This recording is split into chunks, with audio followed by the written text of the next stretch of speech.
What's up guys, my name is Khan and we're back today with more Scrap Mechanic, and today I want to actually spend some time and tune a proper piston engine. I know we've been doing a lot of piston engine stuff recently and I'm learning a lot of things. This, for example, is the inline 4 engine I took out of the kicking device I built against Cosmo, and I think it's a pretty good engine in terms of size. And what I really want to talk about in terms of tuning is this encoder wheel right here. So we've got the encoder on the loaded side, right? So this is the output shaft. There's no actual through bearing there. It's just a pipe going in between the shafts, so that way there's no load on it. And essentially what I want to look at is what happens when we change the angle that this controller is at. So by default, we've got this controller at a 0-degree angle, right? So this encoder wheel is half painted white. You can see we've got 4 white blocks and 4 black blocks, which means each piston is on whenever its sensor is activated. So if we turn this on, you can see, look at that, it's really chunky. So this is with a 0-degree angle, just with the way it's painted. Obviously, I could paint the squares in a different position and that would change the things. So there's a lot of different factors here, but today specifically what I want to do is I want to kind of try and map this engine and understand what angle is best for this setup, and then hopefully that'll apply to other engines that we make in the future and other setups. Now, obviously, every setup's gonna be a little bit different. If we had a boxer versus if we had a radial engine, you know, the piston sensor positions would be different. But I'm just hoping to learn something by graphing it all out and actually seeing what it generates. And right off the bat, I can tell you this is chunky, but look at this. If we change this to 75 degrees, look at that. Look at what happens. It smooths right out and it speeds up. Now, I don't know if 75 degrees is the perfect number. Look at 80. 80 looks pretty good too. So this is where the analytics is going to come in and really trying to understand why the heck this does what it does. And I want to try and do it under 2 conditions, which is going to take twice as long, I'm realizing now, but I'm going to do it anyway. And what I want to do is, you can see we've got this shaft here. It's just a concrete shaft, and we've got the same setup here hooked into the dyno. And with this concrete shaft, we could put some weight on it to simulate a bit of a load. So if we were to put, for example, a couple blocks like this, now all of a sudden we've added a bunch of concrete, and we'll do the same on the other side, and it's gonna just inherently give it sort of like a fixed value of torque that it's gotta overcome. You can see we can do something like this, right? So what I wanna do first off is I wanna just map a bunch of points. We're gonna do like 5-degree increments, and I'm gonna put them all into a spreadsheet and then graph them all out. And basically what we're gonna try and map is what the RPM sort of average is based on the angle of the controller. So of course I've got this wired backwards. Why wouldn't I have the switch on this side? But anyway, it doesn't matter. So right now we've got it on we'll put it on a 0-degree controller angle. I guess we could go backwards. So that's really chunky. As you can see, it spins forward. At some point in time, it's gonna actually spin in the opposite direction. 15, 30, negative 45. See, it just gets chunkier and chunkier. It really gets bad. Oh, that's like almost the stall point. And then negative 90. Oh, that's just really bad. Maybe, does it ever? Okay, at some point in time, it's gonna spin backwards. Oh, there it goes. It's still really chunky and yeah, see, it's just bad. Anyway, so we're gonna start at 0, obviously. Let it get back to, there we go. So it's still pretty bad. It's chunky, but we'll start at 0. We'll let this thing kind of reset, and we're gonna just graph essentially the RPM. We're not gonna do torque tests on every single thing. We're just gonna try and see what the resting RPM is on average after we let this run for, let's say, 5 seconds at each angle. So starting at angle 0, I am gonna just write this all into a spreadsheet. It's gonna be absolutely terrible, but we'll look at the results afterwards and we'll graph it and see if we can learn a few things. And of course, let me know in the comments down below. I know there's a ton of piston engine experts out there who have probably done a lot of this analysis themselves. And like I said, this is gonna change no matter what, depending on what engine we use, but I'm just trying to understand a little bit with this setup what the ideal system is, and then we can go from there, you know, and try and map it. So here we go, 0 degrees. Let's just hold this and then let's let it run for like 5-10 seconds. It's gonna give me an average speed. You can see the problem is the current is just all over the place, right? It jumps, so it's not really good. Anyway, 145-ish, it seems, 145, it seems to be hovering around that. I don't know if we're gonna see much of a difference at 0 degrees or at 5 degrees, but I think we should probably go up by 15s initially until we start to see an actual... Oh, that made a huge difference. Okay, never mind. Let's go up by 5s. Wow, it really comes into its own. There we go. Let's reset that. Let's try it again. It already gets faster. It's interesting, though. At 75, it seems to be really quick, but that's just visually. It's really hard to tell. This seems like 173, 173-ish. All right, I'm gonna collect a few more data points this same way, and then we're gonna jump back once I've actually gotten close to the peak. I'm gonna keep going with 5 degrees though, until I get to like 75 is where I think things get spicy. We're up to 65 degrees on the controller here, and the measurements kind of tapered off in the middle. It'd be cool on the graph, but now they've really started to shoot up. We went from 266 to 301, from 60 to 65 degrees. We're gonna go up to 70. At some point in time, we're gonna see this drop off, and then I wanna look around the drop off point to find the absolute peak. But we're gonna just keep going in 5-degree increments. At some point in time, the curve will drop back up, but we're up to 301 RPM. That's kind of insane. Oh, that's like literally the exact same on the average. That's interesting. So between 65 and 70 degrees, there was no change. Do we see a drop off going to 75 where it slows back down? That means the peak is somewhere in there. No, 301 again. Wow, at 75 degrees, it's still 301. That's so weird. Like that it's like, I mean, the current speed's gonna be jumping all over the place, but it's actually not jumping as much as I would have thought. That's really crazy. All right, let's keep going. Let's go 80 degrees. It's gotta drop off. Like there's gotta be a peak somewhere. Although I don't know if we're actually gonna be able to measure the peak if they're all averaging. Are you serious? Another 301? This is at 80 degrees. It's still 301. This is like a huge plateau. Between 65 and 80 degrees, you get the same result. I mean, we obviously don't get... Now this is... Oh, man, there's going to be different, like, torques and powers in there. This is where everything's going to get gnarly to try and figure out. Oh, boy. And then you have to do this for every piston engine you ever make if you really want to do it proper. Okay, 267, 268, 267 at 85. So we drop off. Let's do one more at 90 just for the sake of it. But we drop off basically somewhere between 65 and 80 degrees. We have our absolute peak power. So if I go to 90 now, you can already visibly tell if that's slower. Let's see what this looks like. 90.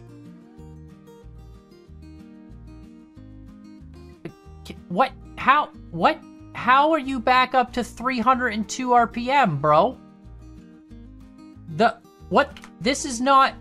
What? Are you serious? What if I turn this off first? Hold on, let me turn this off. Let me turn it back on. Let me reset. Was that just because it already had momentum? Oh, man. I might have to actually turn this off at every measurement and turn it back on at every measurement because it already had momentum, so I was carrying... So all of my data is invalid.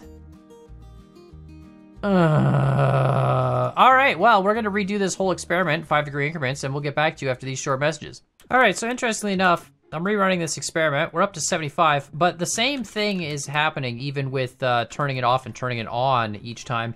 There's a plateau at 301 RPM. Like they get right to average 301, and that's it. Between essentially 55 degrees all the way through to 75 degrees. So like that's insane that that's such a huge plateau regardless of what position it's in. I don't know why that is. I don't know if that's because of the dimensions of the engine and that's just like the physical max speed we can get because of the speed that pistons move at, maybe. I have no idea. I'm gonna finish up to 90 here, just because I am curious to graph it all. And then I wanna load this and see if maybe under torque, we get a different answer. But yeah, this is 80 degrees, still at 301. That's kind of insane that they're all just like the same, even though we're slowly shifting the position of this encoder wheel around. So it changes when those sensors trigger each individual piston. But I think now it drops off, right? You see, now it goes down to 228, 229, 228-ish, right at 85 degrees. But essentially from 55 degrees all the way to 80, we have a plateau of 300 RPM essentially, no matter what angle the encoder's at. And that's just that's a weird phenomenon to me that there's like a 30-degree range of this is fine. Anyway, that's kind of interesting. The data on this one's weird. We'll graph it at the very end. I want to now load this up and then repeat the whole thing. Luckily for you guys, there's the magic of editing, so you'll be able to see the results very, very quickly. But essentially what we're gonna do is we're gonna load this with a big freaking flywheel and just make it nice and heavy. And, you know, it's not gonna simulate like torquing the entire engine necessarily, but it's gonna kind of simulate like we have some sort of a load, like maybe this is an engine that's driving a vehicle or something. That's gonna totally clip. So we'll just cut the corners off this. And yeah, I mean, it's not like, you know, again, it's not the heaviest load in the world, but it should be enough to just simulate, you know, what happens if the engine's, yeah, see, now it's working a little bit, right? It's like, let's say we're spinning a car up to speed or something. It'll eventually get it accelerating, but this should theoretically give us different numbers on the output graphs for each of the different angles. So I'm gonna do the same thing really quickly, call it loaded RPM, and then I'm gonna, you know, and then we'll graph it all and take a look at it. Why is this faster? It's interesting. The load, once it gets the load up to speed, the momentum of the load seems to help carry it through the positions. That's so cool. This is actually a faster, okay, well, it's loaded. You know what? It's gonna be interesting. It was 146 before. Now it's like 164, 165. That's so cool. I can't believe that's different. All right, I'm already excited. Let's go into 5 degrees. This is great. I only have like 40 data points to go. It's awesome. I love it. This is the kind of science I like. I'm not gonna lie, I like this, but I feel like I actually, you know what? I want more load on the engine. I don't think this is enough load now that I think about it. We're just gonna break this like here, and we're just gonna make this a lot bigger. Like we're just gonna really just extend this out like crazy. You know, and just make a giant cylinder of concrete. And yeah, that's what I want to do. I want to just really make sure we're putting this under. I don't want it to be like, oh, the numbers are all the same and it's because the load's not enough. We got to prove, yeah, like this is gonna be loaded. There we go. And then we go like that and weld that to there. And now we build this up. Yeah, this is loading an engine. I don't want to actually have an analytical test that doesn't actually prove anything, because that would kind of defeat the whole purpose of trying this in the first place. So I want to make sure that, you know, we're getting appropriate data out of this. We're learning something potentially. Probably not. That looks great. Let's put this to 0 degrees again. Is this even going to spin? I don't know. Oh yeah, it spins. See, now we're under load. That is for sure a loaded system. That's much better. Interestingly enough, it's closer to the RPM of the first test than it was of the second test, but that's okay. So let's call this one 143, and then let's repeat this same experiment here. Well, an interesting thing is happening here. I think it's a scrap mechanic physics thing, but we're at like 50 degrees. It happened at 45 too.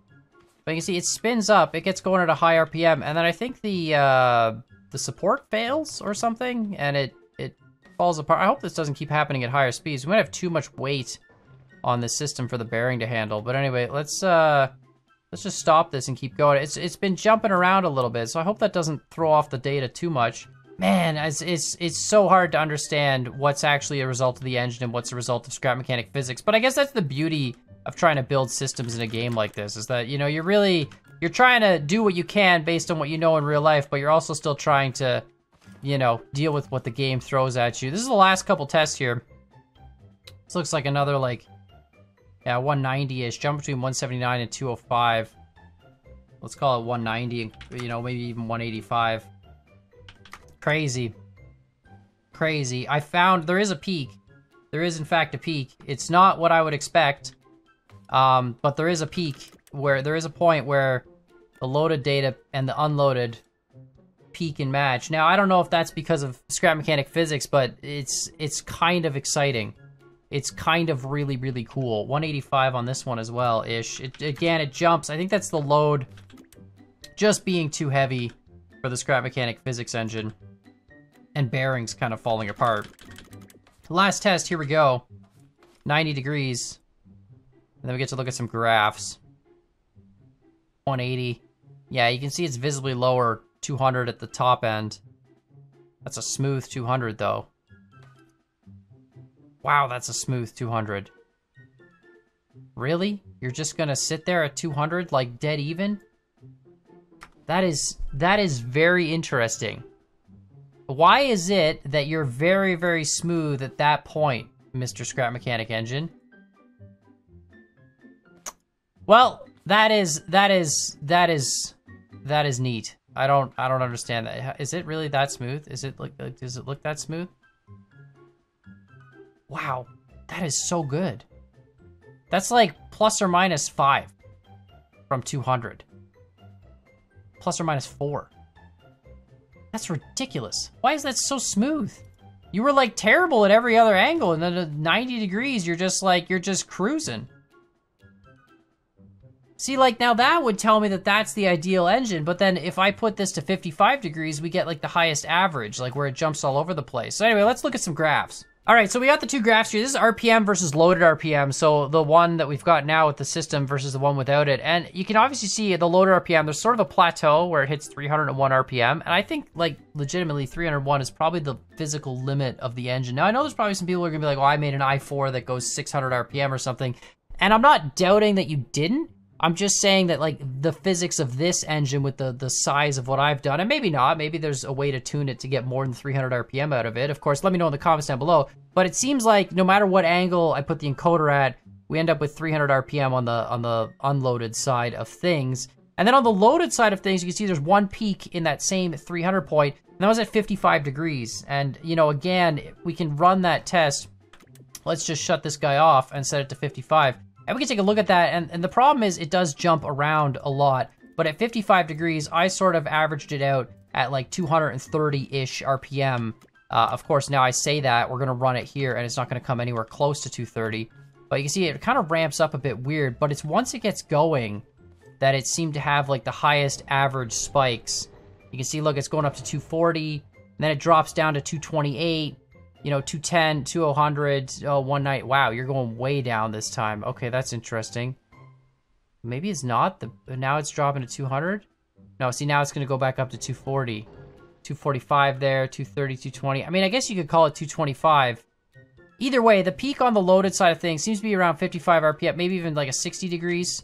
At 60 degrees, I think I recorded it at 225-ish instead of 230. Yeah, you can see it's not as high. It doesn't get that high peak, right? That 240 peak that we're seeing at 55 degrees. You don't get that at 60. You don't get that anywhere else for some reason when it's loaded. Only at 55 degrees do you get that 240 peak. But anyway, really interesting graph. So theoretically, if I were to take this engine and program it for like the best use case, I should set the encoder at 55 degrees. It'll get 300 RPM when it's not running with any load, and it'll also get, you know, those big spikes of RPM when it's running under load. I mean, it is interesting that under load at 90 degrees, it's very, very smooth, but it's still not generating those high spikes. And I think, honestly, it might be screwed up because it spins too fast, and then, you know, the physics falls apart.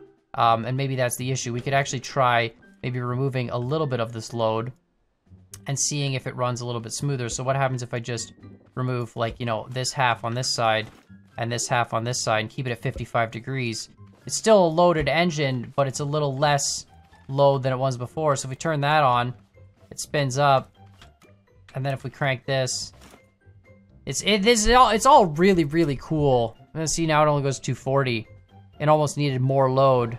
Oh no, there it goes yeah. It's not getting up to those 245s though. Oh no, there it goes, 255, 250. Yeah, 250 RPM. That might be the ideal point, is at 55 degrees, based on this chart, and then based, of course, on the actual data itself. But let me know what you guys think in the comments down below. I'm curious to see what you guys think of tuning engines. Obviously, every engine is different. The layout is different. The size of the pistons is different. The distance of each crank is different, and of course the location of the encoder wheel, all that stuff, everything's different. If we made this into a boxer, made this into a radial, everything would be different. If we had it as an i3 or a 6, or if we had it as a V, you know, we'd have to redo all these tests. But I was just curious to see, and it does appear that there is a spot where, of course, both engines line up, and just for fun, let's just run this on a torque test. It does have a giant weight on it, so the horsepower and torque are going to be low-ish. I don't know. Is that true? Is that not true? This thing kind of kicks butt. It's 38 horsepower at 2100 newton meters at 177 RPM. Anyway, yeah, let me know what you guys think in the comments down below. I'm curious to try this with different engine setups. I really wanted to just sort of, you know, teach myself some things, and then we're gonna have to look at what 55 degrees actually means on this engine. Like if we spawn in a fresh version of it, if we look at this is 0 degrees, so 55 degrees means we rotate this that way, 55 degrees. So it ends up being where this first square ends up being up there. Not sure what that actually means. but apparently that is the ideal spot.